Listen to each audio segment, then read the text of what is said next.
ബാബറി മസ്ജിദോ? അത് ജാംബവാൻ കാലത്തെ രാഷ്ട്രീയമല്ലേ?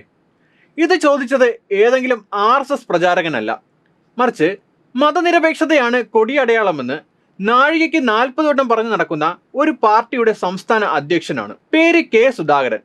അദ്ദേഹം പറയുന്നത് കേൾക്കൂ. ഈ ബാബറി മസ്ജിദ് വിഷയമൊക്കെ ചൂണ്ടിക്കാണിച്ച് സന്ദീപ് വാര്യർ പോലുള്ളവരുടെ നിലപാട് ജാംബവാന്റെ കാലത്തുള്ള രാഷ്ട്രീയം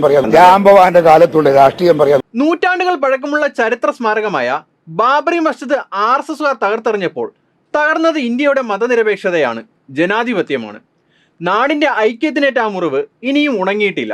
അങ്ങനെ തകർത്ത വർഗീയ തീവ്രവാദത്തെ നെഞ്ചേറ്റുന്ന ഒരാൾ കോൺഗ്രസിൽ ചേർന്നതിനെ കുറിച്ച് ചോദിച്ചപ്പോഴായിരുന്നു KPCC അധ്യക്ഷൻ ആ ചരിത്ര സ്മാരകം തകർത്ത സംഭവത്തെ ജാംബവാൻ കാലത്തെ രാഷ്ട്രീയമായി പരിഹസിച്ചിരിക്കുന്നത്.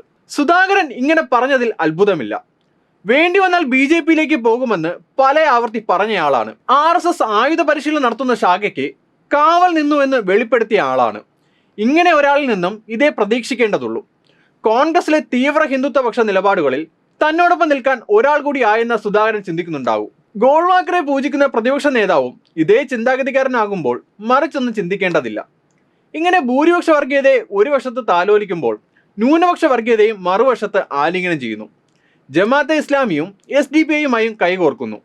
രണ്ട് വർഗീയതയുമായി സന്ധി ചെയ്യുമ്പോഴും മതേതരത്വത്തിന്റെ കപട മുഖമണിയുന്നു. പാലക്കാട്ടെ UDF സ്ഥാനാർത്ഥിയോട് SDPI പിന്തുണയെക്കുറിച്ച് ചോദിക്കുമ്പോൾ ഒളിച്ചോടുന്നത് നോക്കൂ. രാഹുലിന് ഒരു ബ്രേക്കിംഗ് കൊടുക്കാനുള്ള ഒരു അവസരം തരാണ്. ബ്രേക്കിംഗ് വാർത്ത SDPI വോട്ട് ഞങ്ങൾക്ക് വേണ്ട, എനിക്ക് വേണ്ട.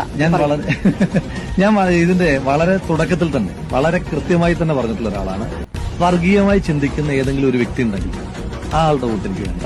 അത് ഞാൻ വളരെ കൃത്യമായി, അല്ല ആരും ആയിക്കോട്ടെ ആളുകളാണല്ലോ വോട്ട് ചെയ്യാൻ പോകുന്നത്, സംഘടന മാത്രമല്ല. തണുപ്പാണ്.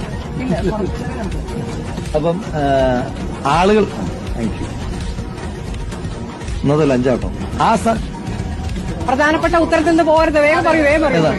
SDPIയുടെ വോട്ട് വേണോ? അല്ല, ഞാൻ വളരെ ഞാൻ ഇത് പേര് പറഞ്ഞു SDPIയുടെ വോട്ട് വേണോ? കൃത്യമായിട്ട് ഈ വിഷയത്തിനകത്ത് വളരെ കൃത്യമായിട്ട് തന്നെ പാലക്കാട്ടെ പ്രബുദ്ധരായ വോട്ടർമാർ ഈ ഇരട്ടത്താപ്പ് തിരിച്ചറിയുന്നവരാണ്.